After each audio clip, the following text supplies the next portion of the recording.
Ora, terça-feira, dia 20 de julho, à altura falámos aqui um bocadinho de mercados. Estamos a começar a entrar na reta, não vamos dizer reta final, vamos falar aqui de um intermédio, um ponto intermédio. Faltam 1 mês e 11 dias para o final disto tudo. Mas hoje temos muito Futebol Clube do Porto para... Agora enganei-me aqui, peço desculpa. Agora sim. Temos muito Futebol Clube do Porto para falar. Algumas notícias positivas, outras de jogadores que acabaram por fugir um bocadinho à esfera dos Dragões. Mas este é um dos dias que eu mais gosto aqui no podcast, que é quando fechamos uma novela. E naturalmente já sabem qual é a novela que eu estou a falar. Mas como todas as boas novelas latinas, digamos assim, esta situação está definida, mas gerou confusão até na parte final. E portanto, vamos lá então falar e explicar esta novela Marco Gruites. Pra você, senhor Fernando, sua insolente. Ai, dá pra ver que você tá bem atrasada nas notícias, tarântula venenosa. Assim não... Para! Eu te avisei várias vezes. Quem é você e o que faz aqui? É exatamente isso que eu me pergunto. Quem é você e o que faz aqui? Sou o Rodrigo Gavilã, eu sou o capataz dos caras... Muito bem, Marco Gruites é reforço do Futebol Clube do Porto. Ele aterrou ontem na cidade do Porto e foi oficializado hoje como reforço dos Dragões. A grande questão aqui é que o Liverpool anunciou que o jogador saiu em definitivo e o Futebol Clube do Porto disse que o jogador chegou por empréstimo. Ora, segundo aquilo que se conseguiu apurar, é um empréstimo com uma cláusula de compra obrigatória. A grande questão é que em Inglaterra se fala numa compra de 12,2 milhões de euros, que não é propriamente um valor muito normal para um jogador que acabou por ser grande parte da época suplente, não é? No Futebol Clube do Porto. Independentemente disso, foi apresentado, médio sérvio, 25 anos, vai ser o camisola 16, eu já não me lembro, exatamente, é o número da época passada, é reforço do Futebol Clube do Porto, aparentemente, né, até porque chegou também o Bruno Costa.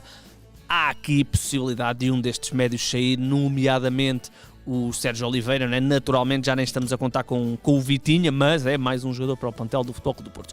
Gruites está então a reforçar os Dragões. Havia aqui a questão do Sassuolo estar interessado no médio, mas o Futebol Clube do Porto consegue mesmo o jogador que queria e temos reforço no Dragão. Quem não deve continuar no Dragão, segundo o jornal A Bola, é Tomás Esteves, a defesa... que já no ano passado andou a rodar por empréstimo, vai assinar pelo Sporting de Braga. O jornal A Bola garante mesmo que o jogador, apesar de estar integrado na pré-época do Futebol Clube do Porto, já aceitou a transferência e vai assinar por 5 anos com a equipa do Sporting Clube de Braga. 19 anos, é um jogador que é formado naquela recente fornada de grande qualidade do Futebol Clube do Porto, mas nunca se conseguiu impor nos Dragões e aparentemente vai ser uma opção para rumar ao Sporting de Braga. O jornal A Bola garante ainda que, não garante, mas aborda a questão e diz que é uma possibilidade que esta situação de Tomás Esteves possa facilitar uma eventual contratação de Fran Sérgio por parte do Futebol Clube do Porto. Sabemos, já falámos aqui de ontem disso, que o Sérgio Conceição, treinador dos Dragões, está interessado naturalmente no médio do Futebol Clube do Porto, do Sporting de Braga, o Fran Sérgio. Quem não vai ser reforço do Futebol Clube do Porto é o Matias Vinha.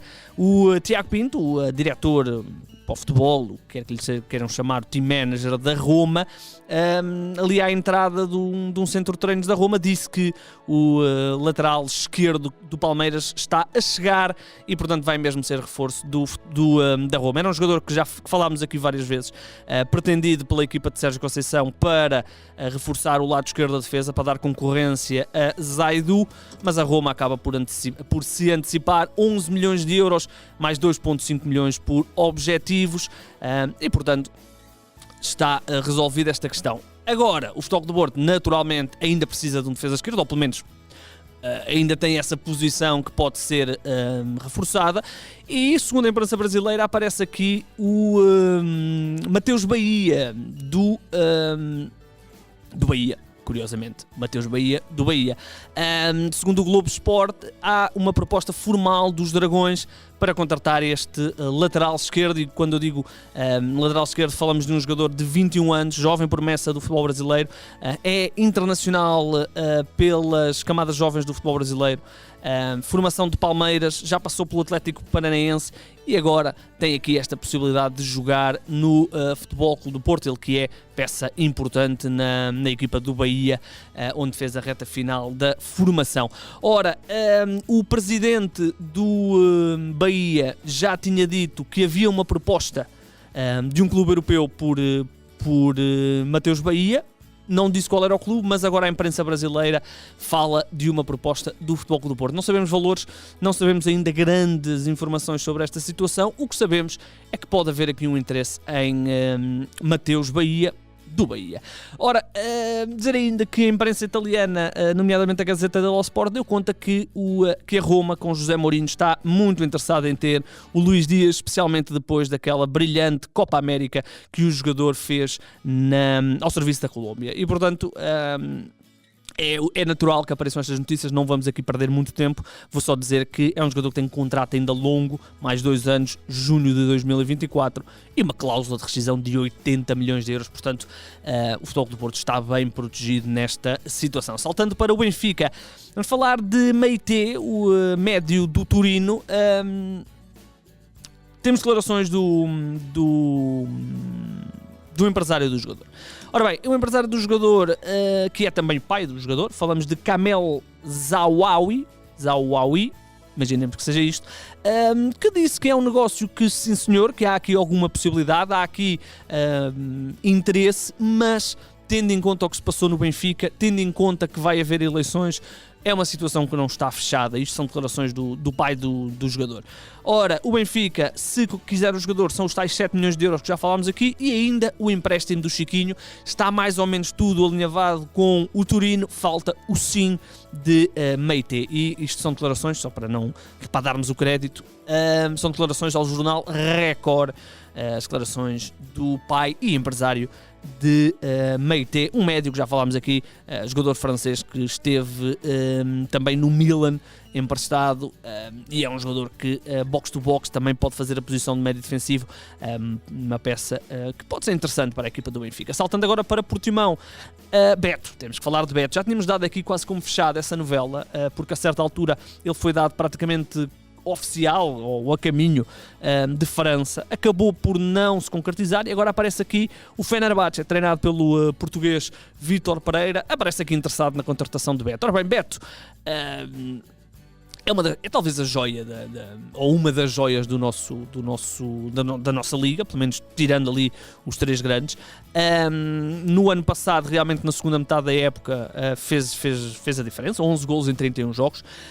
E agora aparece aqui o Fenerbahçe. Segundo as informações que vêm no jornal A Bola, o Portimonense mantém a fasquia lá no topo. São 20 milhões de euros que a caçada do Portimonense quer para começar a conversar, porque o jogador, para além de ainda ter contrato até 2023, portanto ainda mais 2 anos, tem uma calçação de 40 milhões de euros. Portanto, o Portimonense está perfeitamente tranquilo nessa situação, e 20 milhões de euros poderá ser aqui uma venda muito, muito, muito boa para a equipa de Portimão. Vamos então ver o que é que vai acontecer a Beto. O que é certo é que, para além deste Fenerbahçe, vários clubes aí pela Europa fora estão interessados no Beto, um jogador de 23 anos que tem estado a dar nas vistas. Antes de sairmos de Portugal, dizer só que Edgar Davids já não é treinador do Olhanense, esteve 7 meses na equipa de Olhão, as coisas não correram nada bem, e o presidente da SAD do Olhanense, Luís Torres, disse mesmo que a contratação de Edgar Davids foi catastrófica, estamos a citar. Portanto, não correu bem esta experiência de Edgar Davids ao serviço do Olhanense, ou da Olhanense. Vamos ver se Edgar Davids consegue realmente ter o mesmo sucesso como treinador do que teve como jogador. Lá para fora, então, muito rapidamente, Carlos Queiroz é o novo selecionador do Iraque, é o regresso do treinador português à Ásia, depois de ter estado no Irão. De acordo com o jornal O Jogo, o treinador tem o objetivo de levar a equipa ao Mundial de 2022. Há só aqui a questão do ordenado, mas em princípio o Carlos Queiroz vai mesmo ser o novo selecionador do Iraque. Recorde-se que Carlos Queiroz está sem trabalhar desde novembro de 2020, na altura em que deixou o comando técnico da Colômbia. Na Premier League, dizer que o Brentford fez a contratação mais cara da história do clube. Falamos de 10 milhões de euros por Frank Onyeka. É o máximo de contratação do clube inglês. Falamos de um box-to-box nigeriano, 23 anos, assinou um contrato até 2026 e deixou o Midtjylland. Este Onyeka é um jogador que foi falado para clubes interessantes. Aliás, não estou a dizer que o Brentford não é um clube interessante, está na Premier League, portanto só por aí já é muito bom, mas é um jogador que foi também apontado aí a alguns clubes de topo. Tem agora a sua primeira experiência na Premier League. Vamos ver como é que este jogador se vai adaptar. Pelo menos fisicamente, parece-me que é um jogador que tem tudo para o fazer. Dizer ainda que a Lazio contratou Luca Romero. E quem é Luca Romero? É o jogador mais novo de sempre a jogar na La Liga e fê-lo com 15 anos e 17 meses. Agora, já tem 16, portanto, muito mais velho. Falamos de um jogador que é então contratado pela Lazio, aos 16 anos já tem contrato até 2024 e um ordenado de 400 mil euros, portanto nada mal para quem tem 16 anos. Eu com 16 anos não estava a ganhar isto com certeza. Segundo a imprensa italiana, o Mallorca tinha a vontade e apresentou uma proposta de renovação ao jogador, mas esta proposta da Lazio realmente é fora do normal para um jogador tão novo. Para fechar, dizer então que Tottenham e Sevilha estão aqui a trocar, ou a prepararem-se para trocar dois jogadores. Falamos de Eric Lamela e Bryan Gil. Segundo a imprensa espanhola e a imprensa inglesa, as coisas estão mais ou menos, e nomeadamente também o Fabrizio Romano, as coisas estão mais ou menos fechadas.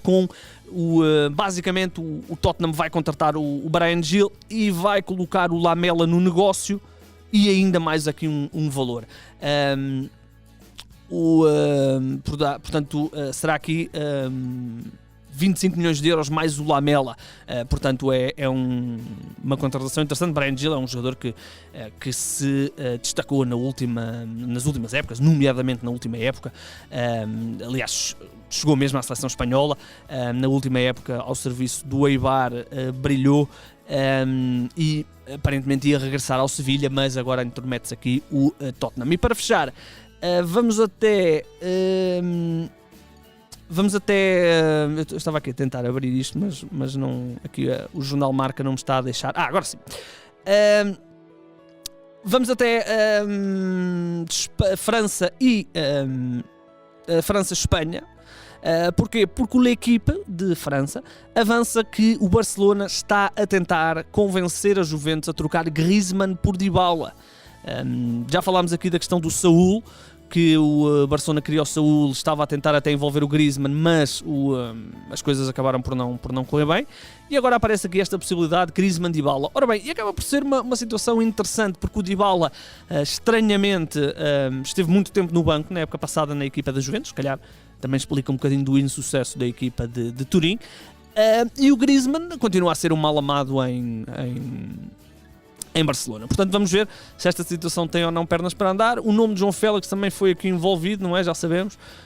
Mas, pelo menos para já, o L'Équipe avança esta possibilidade que Griezmann poderá ser envolvido aqui numa troca com Dybala. Seria uma troca de alto nível, não é? Dois brilhantes jogadores, ainda que Dybala seja um bocadinho mais novo que o Antoine Griezmann. Está então tudo visto no podcast desta terça-feira. Já sabe, voltaremos amanhã. Vou só lembrar que hoje temos a possibilidade de termos o final da época da NBA, isto porque temos jogo 6 e portanto amanhã já sabe que teremos podcast de análise dessa partida, que pode mesmo ser o final da temporada. E no que diz respeito a mercado, voltaremos então amanhã. Já sabe, pode nos seguir em todas as plataformas de podcasts que conhece. Estamos também no 00, estamos também no YouTube. O meu nome é Igor Gonçalves, pode-me seguir no Twitter. E sim, o mercado é a minha parte favorita do futebol.